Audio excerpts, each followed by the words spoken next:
Good morning mga kaibigan. Welcome to my vlog. So may panibagong project ulit tayong gagawin. Maggagawa tayo dito ng concrete hamba.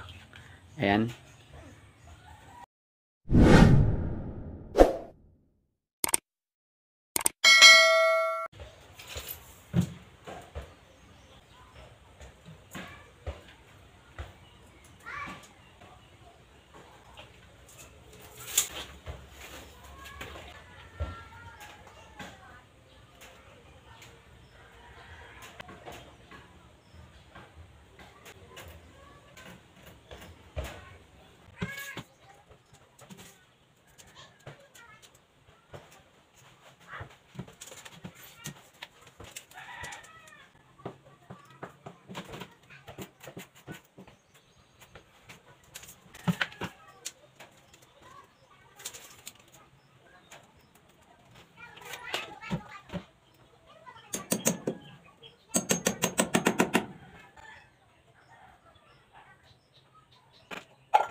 Ayan na po yung inulugan natin. Galing sa taas hanggang dito sa baba. Kung anong sukat po dito sa ibaba, dadalhin po natin yan hanggang dito sa itaas. Ayan. Kailangan nakahulog din siya dito.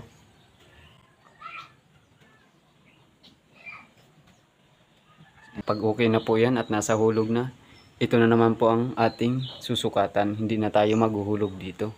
So kukunin natin yung sukat doon, dadalhin natin dito. Ganon din po dito sa ating ibabang ito. Dadalhin po natin yung sukat dito.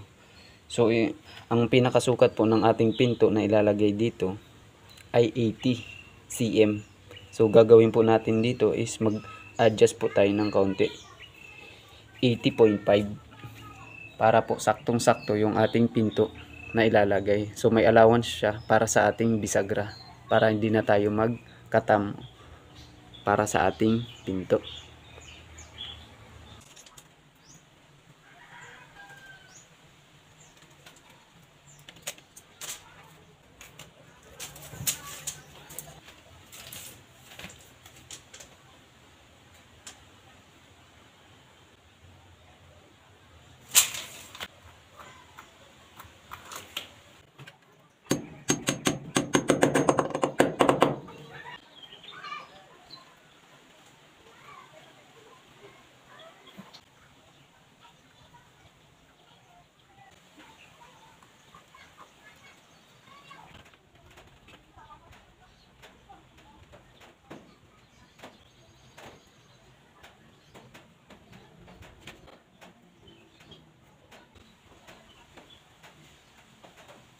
Yan na po yung nilayout na natin para sa ating concrete hamba. Tapos na natin po itong i-layout.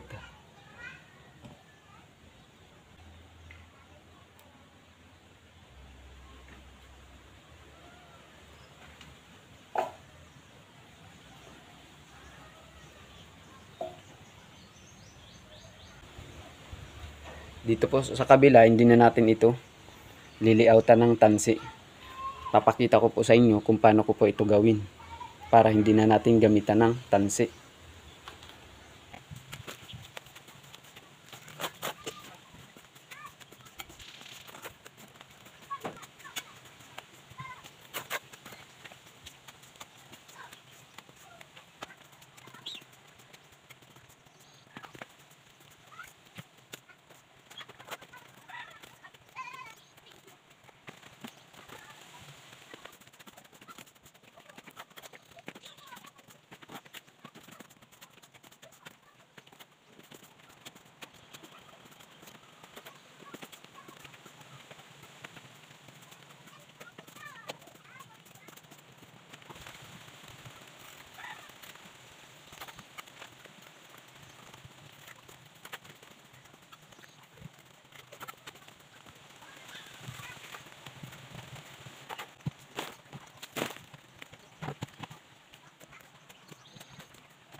Kapag manipis na po ang papalitadahan ninyo, so medyo malambot na po na halo ang ilalagay natin para mas maganda po ang pakahulma niya sa pagkaano ng ating hamba.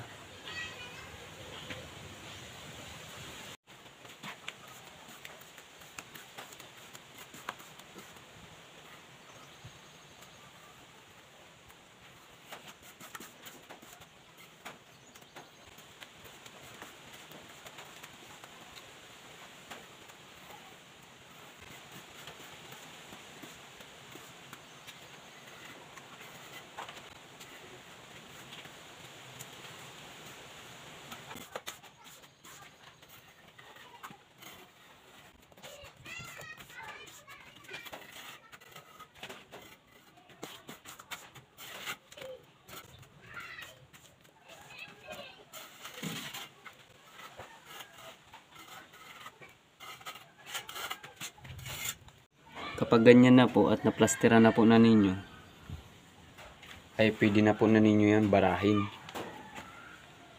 Pagpantay na po siya sa tansi.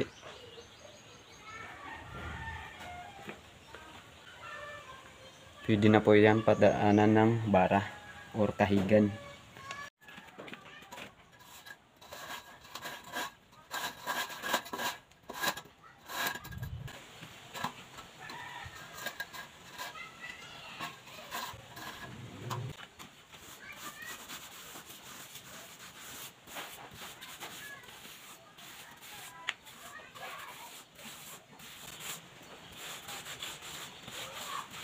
Pagkatapos nyo pong mabuli mga kaibigan, itong mga sobra-sobrang ito, kakatingan natin yan. Yung mga kaunting sobra dito sa tamsing ito, ayan, kakatingan natin yung gilid na yan.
Ayan na po mga kaibigan yung ginawa ko pala kahapon. Biglang nag-shutdown po ang ating cellphone. Kaya di na natin maipakita lahat kung paano natin pininish ito at kinantuhan.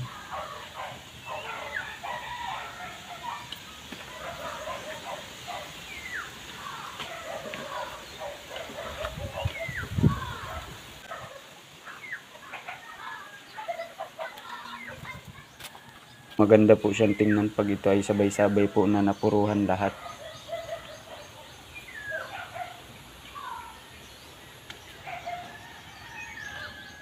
Thanks for watching mga kaibigan, at sana ay nagkaroon na naman po kayo muli ng panibagong idea sa paggagawa naman ng ating concrete hamba.